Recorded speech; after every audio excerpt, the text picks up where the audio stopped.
আসসালামু আলাইকুম। এটিএন বাংলা সংবাদে সবাইকে স্বাগত জানাচ্ছি আসিফুর রহমান সাগর। শুরুতেই বিআরবি কেবলস সংবাদ শিরোনাম। এগিয়ে আনা হলো পাবলিক পরীক্ষা। আগামী বছর এসএসসি শুরু ৭ জানুয়ারি, এইচএসসি ৬ জুন।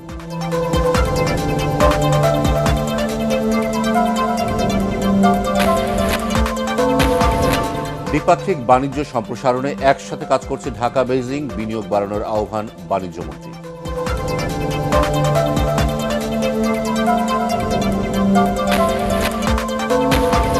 মানবতা বিরোধী অপরাধে হাসানুল হক ইনুর রায় যে কোনো দিন।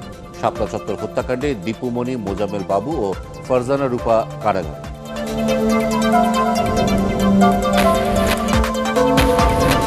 এবং শি জিনপিংকে হোয়াইট হাউসে ট্রাম্পের আমন্ত্রণ, দ্রুতই চীন সফর করবেন পুতিন।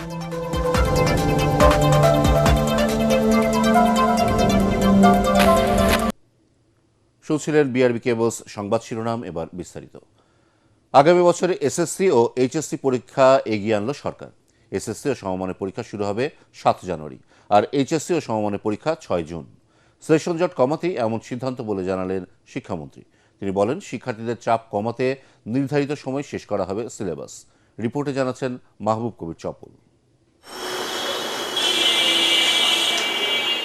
এসএসসি পরীক্ষা চলা অবস্থায় পরের বছরের এসএসসি পরীক্ষার সময় নির্ধারণ সাধারণত দেখা যায় না। এবার সেটিই করলেন শিক্ষামন্ত্রী।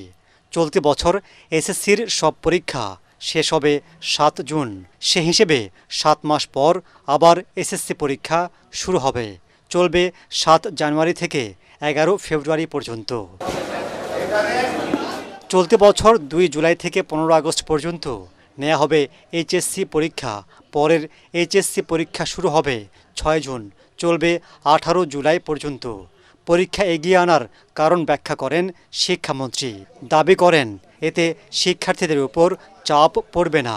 এসএসসি পরীক্ষার জন্য বসে থাকে ছাত্রছাত্রীরা, প্রায় ১ বছর নষ্ট হয়ে যায়, এবং এইচএসসি পরীক্ষার জন্য ছাত্রছাত্রীরা বসে থেকে প্রায় ১ বছর নষ্ট হয়ে যায়। অর্থাৎ ডেমোগ্রাফিক ডিভিডেন্টে আমরা দেখেছি যে জাতি ৪০ লক্ষ বছর পিছিয়ে যায়। সেই ক্ষেত্রে আমরা চেষ্টা করছি সেশন জটকে কমিয়ে আনা, সিলেবাস কভার করা এবং সঠিকভাবে তাদের শিখন হওয়ার পরে পরীক্ষা নেওয়া। মানে বোর্ডের জন্য কি আমরা ছেলে মেয়েদের লাইফ নষ্ট করে দেবো? দরকার বোর্ডে এমপ্লয়ি বাড়াবো। রেজাল্ট আউট হওয়ার পরে অ্যাডমিশনের কোনো গ্যাপ আমরা রাখতে চাই না, কারণ আমরা চাই যে রেজাল্ট হবে সাথে সাথে অ্যাডমিশন নিবে, এটাকে সিনক্রোনাইজ করতে হবে। শিক্ষামন্ত্রী জানান, পরীক্ষার খাতার সঠিক মূল্যায়ন নিশ্চিত করতে পরীক্ষকদের প্রশিক্ষণ ও সংখ্যা বাড়ানো হবে। শুধু পরীক্ষা নেয়ার জন্য প্রতিটি উপজেলায় নির্মাণ করা হবে মাল্টিপারপাস বিল্ডিং। প্রত্যেকটি উপজেলায় একটি মাল্টিপারপাস পরীক্ষা কেন্দ্র স্থাপনের প্রজেক্ট আমরা হাতে নিয়েছি। আমাদের এক্সামিনার খুব কম, আমরা এক্সামিনারও বাড়াচ্ছি এবং এক্সামিনার ট্রেনিং করাচ্ছি। শিক্ষার মান নিয়ে যখন নানা প্রশ্ন, তখন পরীক্ষা নেয়াকেই সরকার এত গুরুত্ব দিচ্ছে কেন? এমন প্রশ্নের জবাব দেন শিক্ষামন্ত্রী। বলেন, ক্লাসে ভালো পড়া হলে কোচিং সেন্টার প্রয়োজন হবে না। আমরা দেখেছি যে মান আমাদের প্রাইমারিতে একদম খুবই কম, সেটা আমরা অ্যাড্রেস করছি। কোচিং সেন্টারকে কীভাবে ডিরেক্টলি অর্ডার করবেন বন্ধ? এটা কি আন্ডার মাই জুরিডিকশন? তাহলে কোচিং সেন্টার কখন প্রয়োজন হবে না? তখনই তো বন্ধ হবে। প্রয়োজন হবে না কিভাবে? খুব সিম্পল, ক্লাসরুম এডুকেশন হবে, ইন হাউস কোচিং হবে, টিচারই পড়াবে। শিক্ষামন্ত্রী বলেন, বছরের প্রথম দিন শিক্ষার্থীদের নতুন বই দেওয়ার রীতি চালু রাখবে সরকার। এটা তো বিএনপি সরকার প্র্যাকটিস করে আসছে। মাহবুব কবির চপল, এটিএন বাংলা, ঢাকা। রাজধানীর যানজট ও ট্রাফিক ব্যবস্থাপনার আধুনিকায়ন নিয়ে বৈঠক করেছেন প্রধানমন্ত্রী তারেক রহমান। সচিবালয়ে মন্ত্রিপরিষদ বিভাগের জনপ্রশাসন সভাকক্ষে প্রধানমন্ত্রীর সভাপতিত্বে এই বৈঠক হয় বলে জানিয়েছে প্রধানমন্ত্রীর প্রেস উইং। বৈঠকে যানজট নিরসনে কী ব্যবস্থা নেওয়া হচ্ছে তা প্রধানমন্ত্রীকে জানানো হয়। একই সাথে ট্রাফিক ব্যবস্থা আধুনিকায়নের কী করা হচ্ছে সে বিষয়েও অবহিত করা হয়। বৈঠকে সড়ক পরিবহন, সেতু, রেলপথ এবং নৌ পরিবহন মন্ত্রী শেখ রবিউল আলম, রেল প্রতিমন্ত্রী হাবিবুর রশিদ, ঢাকা দক্ষিণ সিটি কর্পোরেশনের প্রশাসক আব্দুস সালাম, ঢাকা উত্তর সিটি কর্পোরেশনের প্রশাসক শফিকুল ইসলাম খান মিল্টন, সংসদ সদস্য অ্যাডভোকেট শিমুল বিশ্বাস উপস্থিত ছিলেন। ঢাকার যানজট নিরসন ও ট্রাফিক ব্যবস্থাপনা নিয়ে এটি দ্বিতীয় বৈঠক। দেশের পাট শিল্পে প্রযুক্তিগত সহায়তা ও বিনিয়োগ বাড়াতে চীনের প্রতি আহ্বান জানিয়েছেন বাণিজ্যমন্ত্রী খন্দকার আব্দুল মুক্তাদির। বাংলাদেশ চীন গ্রিন টেক্সটাইল এক্সপোর উদ্বোধনী অনুষ্ঠানে ঢাকায় নিযুক্ত চীনের রাষ্ট্রদূত ইয়াও ওয়েন বলেন, নতুন সরকারের সাথে দ্বিপাক্ষিক বাণিজ্য সম্প্রসারণে কাজ করছে তার দেশ। তরিক ইসলামের রিপোর্ট। গ্রিন টেক্সটাইল শিল্পের আধুনিক প্রযুক্তি নিয়ে রাজধানীর বসুন্ধরা আন্তর্জাতিক কনভেনশন সিটিতে দ্বিতীয়বারের মতো অনুষ্ঠিত হচ্ছে 3 দিনব্যাপী বাংলাদেশ চীন গ্রিন টেক্সটাইল এক্সপো। প্রদর্শনীতে অংশ নিয়েছে বাংলাদেশ ও চীনের খ্যাতনামা গার্মেন্টস, প্রযুক্তি ও বিনিয়োগকারী প্রতিষ্ঠানগুলো। সকালে এক্সপোর উদ্বোধন করেন বাণিজ্যমন্ত্রী। এ সময় বন্ধ শিল্প কারখানা চালু ও উন্নত প্রযুক্তির মাধ্যমে আন্তর্জাতিক মানের পণ্য উৎপাদনের কথা জানান তিনি। এখন সময় এসছে হাই ভ্যালু প্রোডাক্টে যাওয়ার, ম্যানমেড ফাইবারে যাওয়ার। এই গ্র্যাজুয়েশনটা হচ্ছে না যে তা না, হচ্ছে, কিন্তু আমরা চাই সেটির উত্তরণ যেন আরও দ্রুত হোক আর আরও বেশি উৎপাদনশীলতা অর্জন করুক বাংলাদেশের আরএমজি, যাতে প্রতিযোগিতায় সক্ষম হয়। আন্তর্জাতিক মানের ও আধুনিক প্রযুক্তির পরিবেশবান্ধব পণ্য নিয়ে মেলায় অংশগ্রহণ করেছে দেশি বিদেশি উদ্যোক্তারা। এই টেকনোলজিটা এরকম একটা মোটর যেখানে কোনো কয়েল নাই, যেটা আর্মিচার বলা হয়, আর্মিচারের কোনো তার নাই, ম্যাগনেট দিয়ে তৈরি করা। এই টেকনোলজিটা আমাদের বাংলাদেশে সব মিল, বড় বড় মিলে দিতে পারলে পাওয়ারের সাশ্রয় হবে এবং প্রত্যেকটা মিল এখানে লাভ করতে পারবে। এই মেশিনগুলো হচ্ছে এমব্রয়ডারি মেশিন এবং এটার সাথে সাথে ডিজিটাল প্রিন্ট আছে, সাবলিমেশন আছে। যারা কর্মসংস্থান করতে চান ওনারা এই মেশিন দিয়ে আপনার প্রায় এক্সপোর্টে মাসে 4 লক্ষ টাকা ইনকাম করা সম্ভব। খুব ভালো একটা রেসপন্স আসবে বাংলাদেশের কাস্টমার এবং চাইনিজ সাপ্লায়ারদের, ম্যানুফ্যাকচারদের সাথে একটা সুন্দর একটা কম্বিনেশন তৈরি হবে। এ সময় চীনের রাষ্ট্রদূত বলেন, গ্রিন টেক্সটাইল খাতে সব ধরনের সহযোগিতায় আন্তরিক তার দেশ। বাংলাদেশে গ্রিন টেক্সটাইল খাতে সব ধরনের সহযোগিতা করতে প্রস্তুত চীন। প্রতিদিন সকাল 10টা থেকে সন্ধ্যা 7টা পর্যন্ত চলবে এ প্রদর্শনী। তরিক ইসলাম, এটিএন বাংলা, ঢাকা। প্রতিবন্ধী ব্যক্তিদের বাস, ট্রেন এবং লঞ্চে বিনা ভাড়ায় যাতায়াতের ব্যবস্থা করা হবে বলে জানিয়েছেন প্রধানমন্ত্রী সহধর্মিণী ও জিয়াউর রহমান ফাউন্ডেশনের সহসভাপতি ডাক্তার জুবাইদা রহমান। রাজধানী কড়াইল বস্তিতে প্রতিবন্ধীদের স্বাস্থ্যসেবা ও পুনর্বাসন কার্যক্রম শিশু স্বর্গ মডেল প্রকল্প উদ্বোধন করে এই আশ্বাস দেন তিনি। এ সময় স্বাস্থ্য প্রতিমন্ত্রী ডাক্তার এম এ মুহিত বলেন, প্রতিবন্ধী শিশুদেরকে উপযুক্ত চিকিৎসার আওতায় আনতে কাজ করছে সরকার। মনির হোসেন তপুর রিপোর্ট। বিশেষ চাহিদা সম্পন্ন শিশুদের স্বাস্থ্য সুরক্ষা ও জীবনমান উন্নয়নে পাইলট প্রকল্প হাতে নিয়েছে সরকার। চালু করা হচ্ছে ন্যাশনাল শিশু স্বর্গ ডিজিটাল রেজিস্ট্রি। এই ব্যবস্থার আওতায় তাদের দেয়া হবে একটি ইউনিক আইডেন্টিফিকেশন নম্বর, যার মাধ্যমে শিশুদের স্বাস্থ্য, বিকাশ ও প্রয়োজনীয় সেবা পর্যবেক্ষণ সহজ হবে।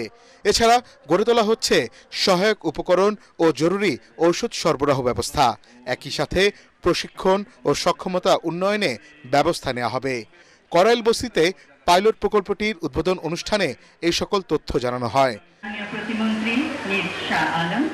এ সময় জিয়াউর রহমান ফাউন্ডেশনের সহসভাপতি ডাক্তার জুবাইদা রহমান বলেন, প্রতিবন্ধীদের প্রতিবন্ধকতা দূর করতে কাজ করতে হবে সবাইকে। নির্দিষ্ট সময়ে চিকিৎসা প্রদান করে বিশেষভাবে সক্ষম শিশু কিশোরদের সুপ্ত প্রতিভা বিকাশ সম্ভব। শিশু স্বর্গ প্রকল্প শিশু কিশোরদের মায়েদের জন্য সৃষ্টি করবে সাপোর্ট গ্রুপ। আত্মবিশ্বাসী পারবে বিষণ্ণতার অন্ধকার থেকে মা ও শিশুকে উজ্জ্বল স্বাবলম্বী ভবিষ্যতের দিকে এগিয়ে নিতে। বাসে, ট্রেনে, লঞ্চে বিনা ভাড়ায় প্রতিবন্ধী ব্যক্তিদের যাতায়াতের বিধান করা হবে। প্রাথমিক পর্যায়ে কড়াইল বস্তি থেকে এই কার্যক্রম শুরু করা হয়েছে। আগামী 1 বছরের মধ্যে 50টি উপজেলায় এই সেবা পৌঁছে যাবে বলে জানায় স্বাস্থ্য অধিদপ্তর। কিছু প্রতিবন্ধী স্কুল প্রত্যেক উপজেলায় রাজনৈতিক বিবেচনায় করা হয়েছে, যারা কোটি কোটি টাকা বেতন ভাতা নিচ্ছেন, কিন্তু এই সমস্ত প্রতিষ্ঠানে কোনো প্রতিবন্ধী নাই, অবকাঠামো নাই। এই প্রোগ্রামের মাধ্যমে ওই এলাকাগুলোতে আমরা জনসচেতনতা এবং স্বেচ্ছাসেবীদের প্রশিক্ষণের মাধ্যমে এখন মাত্র 8 মাস বয়সের শিশুরাও ওখানে প্রতিবন্ধিতা হলে দ্রুত গতিতে এই শিশু স্বর্গের সঙ্গে যোগাযোগ করে। এ সময় বক্তারা বলেন, এই কার্যক্রমের মাধ্যমে মানবিক বাংলাদেশ গড়ে তোলার পথ চলা শুরু হলো। মনির হোসেন তপু, এটিএন বাংলা, ঢাকা। ইরান যুদ্ধ ও বিশ্ব জ্বালানি সংকটের নিরসনে একমত হয়েছেন যুক্তরাষ্ট্র ও চীনের দুই শীর্ষ নেতা। বৈঠকে প্রেসিডেন্ট শি জিনপিংকে সেপ্টেম্বরে যুক্তরাষ্ট্র সফরের আমন্ত্রণ জানিয়েছেন প্রেসিডেন্ট ডোনাল্ড ট্রাম্প। তবে তাইওয়ান ইস্যুতে কঠোর বার্তা দিয়েছে চীন। প্রেসিডেন্ট শি জিনপিংয়ের আমন্ত্রণে দ্বিপক্ষীয় বৈঠকে বসে বিশ্ব অর্থনীতির শীর্ষ দুই পরাশক্তি। এদিকে রাশিয়ার প্রেসিডেন্ট ভ্লাদিমির পুতিন খুব শিগগিরই চীন সফরে যাচ্ছেন বলে জানিয়েছে ক্রেমলিন। বিস্তারিত জাহিদুল আলমের রিপোর্টে।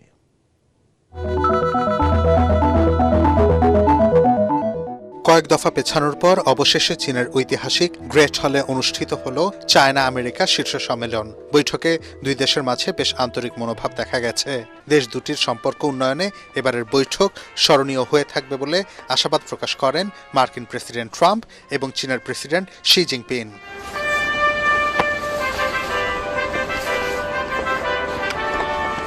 বৈঠকে প্রধান এজেন্ডা ছিল বাণিজ্য।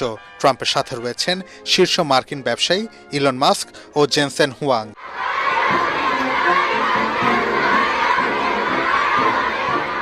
মার্কিন শুল্ক এড়াতে বোয়িং এয়ারক্রাফট, প্রক্রিয়াজাত মাংস ও সয়াবিন আমদানি বাড়াতে সম্মত হয়েছে চীন। গঠিত হচ্ছে স্থায়ী বাণিজ্য ও বিনিয়োগ বোর্ড।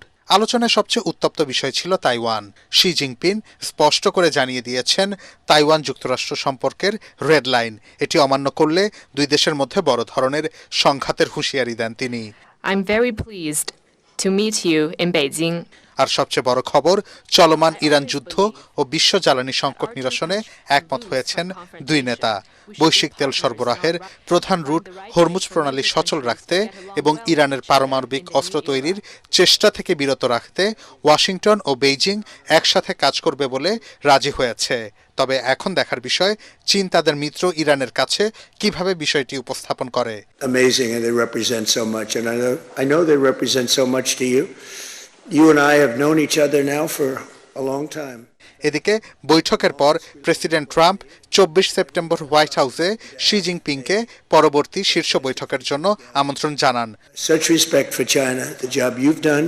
বিশ্লেষকরা একে দুই পরাশক্তির বৈরতা কমিয়ে স্থিতিশীলতা বজায় রাখার বড় কূটনৈতিক প্রয়াস হিসেবেই দেখছেন। জাহিদুল আলম, এটিএন বাংলা। এবার ইরান আমেরিকা যুদ্ধ প্রসঙ্গ। হরমুজ প্রণালীর কাছে সংযুক্ত আরব আমিরাতের উপকূল থেকে একটি জাহাজ জব্দ করেছে অজ্ঞাতরা। জব্দ করা জাহাজটি ইরানের জলসীমায় নিয়ে যাওয়া হয়েছে। ইউকে মেরিটাইম এজেন্সি জানিয়েছে আমিরাতের ফুজাইরা থেকে 70 কিলোমিটার দূরে নোঙর করা একটি জাহাজ জব্দ করা হয়। গত 28 ফেব্রুয়ারি যুক্তরাষ্ট্র, ইরান ও ইসরায়েলের মধ্যে যুদ্ধ শুরুর পর সবশেষ যুদ্ধবিরতি কার্যকরের পর হরমুজ প্রণালীতে একাধিক জাহাজ হামলার শিকার হয়েছে। অন্যদিকে ইরানের বন্দরগুলোর ওপর মার্কিন নৌ অবরোধ অব্যাহত রয়েছে। আগে বিশ্বের মোট জ্বালানি প্রায় 20% হরমুজ দিয়ে পরিবহন করা হতো। রাজধানীর উত্তরা পূর্ব থানা ও গাজীপুর মহানগর এলাকায় পৃথক অভিযান চালিয়ে 34 লাখ জাল টাকা এবং টাকা তৈরির সরঞ্জাম সহ চোরা কারবারি দলের 3 সদস্যকে গ্রেফতার করেছে ডিবির উত্তরা বিভাগ। পুলিশ জানায়, গোপন তথ্যের ভিত্তিতে উত্তরা পূর্ব থানার বিডিআর মার্কেটের সামনে থেকে মুজিবুর রহমানকে গ্রেফতার করা হয়। এ সময় তার কাছ থেকে 4 লাখ জাল টাকা ও নগদ 40,000 টাকা উদ্ধার করা হয়। পরবর্তী সময় তার দেয়া তথ্যের ভিত্তিতে গাজীপুর মহানগর বাসন থানা এলাকায় অভিযান চালিয়ে দুলাল মৃধা ও মামুনকে গ্রেফতার করা হয়। এ সময় তাদের কাছ থেকে আরও 30 লাখ জাল টাকা সহ বিভিন্ন সরঞ্জাম উদ্ধার করা হয়। পুলিশ জানিয়েছে, গ্রেফতারকৃতরা আন্তঃজেলা জাল টাকা তৈরি চক্রের সক্রিয় সদস্য। তারা দীর্ঘদিন ধরে জাল টাকা তৈরি করে দেশের বিভিন্ন এলাকায় সরবরাহ করে আসছিল। নিকট থেকে এরকম জাল টাকা 34 লক্ষ জাল টাকা উদ্ধার করা হয়, যেটা একবারে রেডি ফর সেল। আরও কিছু টাকা আছে যেগুলো এক পাশে শুধু ছাপাইছে।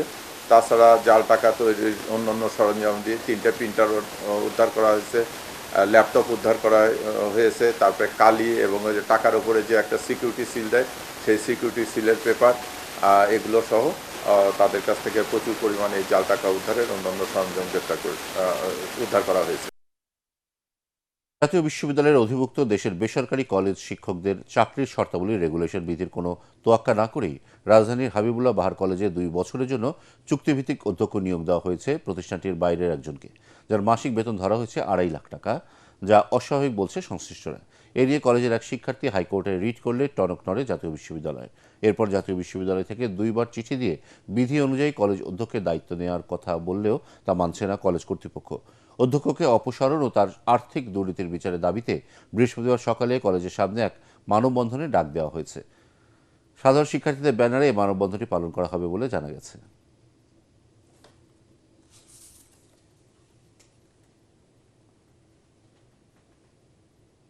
এবার আন্তর্জাতিক সংবাদ।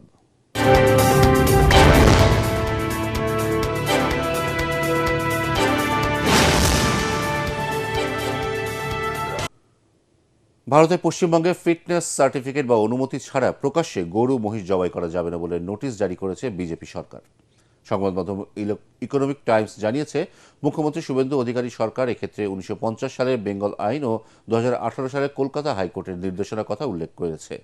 তারা বলেছে, সার্টিফিকেট ছাড়া গরু মহিষ জবাই সম্পূর্ণ নিষিদ্ধ, আর এই সার্টিফিকেট দেবেন পৌরসভার প্রধান অথবা পঞ্চায়েত সমিতির সভাপতি। কেউ যদি গরু মহিষ জবাইয়ের অনুমতি নিতে চান তাহলে তাকে প্রমাণ দিতে হবে পশুর বয়স 14 বছরের বেশি এবং কর্ম ও প্রজনন ক্ষমতা নেই। এবার খেলার খবর।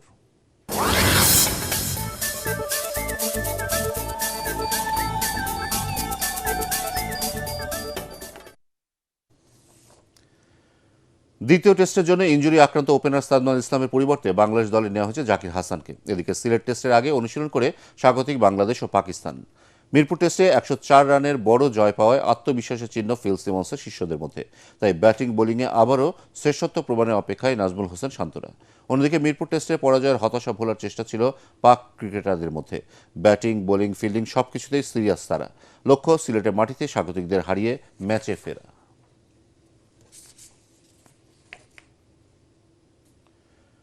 নিউজিল্যান্ডের বিপক্ষে দুর্দান্ত বোলিংয়ে 8 উইকেট, সিরিজ সেরা পুরস্কারের পর এবার নাহিদ রানা পেলেন আইসিসির মাস সেরার স্বীকৃতি। কিউইদের বিপক্ষে অসাধারণ ওয়ানডে সিরিজ খেলে এপ্রিল মাসে সেরা পুরুষ ক্রিকেটার নির্বাচিত হন তিনি। এর আগে মার্চ মাসেও পাকিস্তানের বিপক্ষে 3 ম্যাচের সিরিজে 8 উইকেট নিয়েছিলেন নাহিদ। ধারাবাহিক দুর্দান্ত পারফরমেন্সই তাকে এনে দিয়েছে আইসিসির এই মর্যাদাপূর্ণ স্বীকৃতি। প্রথমবারের মতো আইসিসির মাস সেরা খেলোয়াড়ের পুরস্কার জিতলেন নাহিদ। শেষ করার আগে বিআরবি কেবলসের সংবাদ শিরোনাম আরও একবার।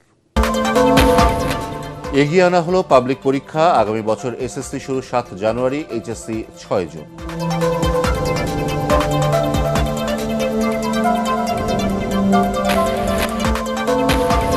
দ্বিপাক্ষিক বাণিজ্য সম্প্রসারণে একসাথে কাজ করছে ঢাকা বেইজিং, বিনিয়োগ বাড়ানোর আহ্বান বাণিজ্যমন্ত্রী।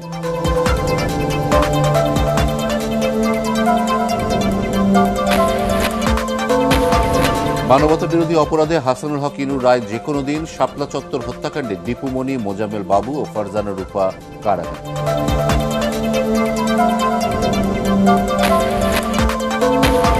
এবং শি জিনপিংকে হোয়াইট হাউসে ট্রাম্পের আমন্ত্রণ, দ্রুতই চীন সফর করবেন পুতিন।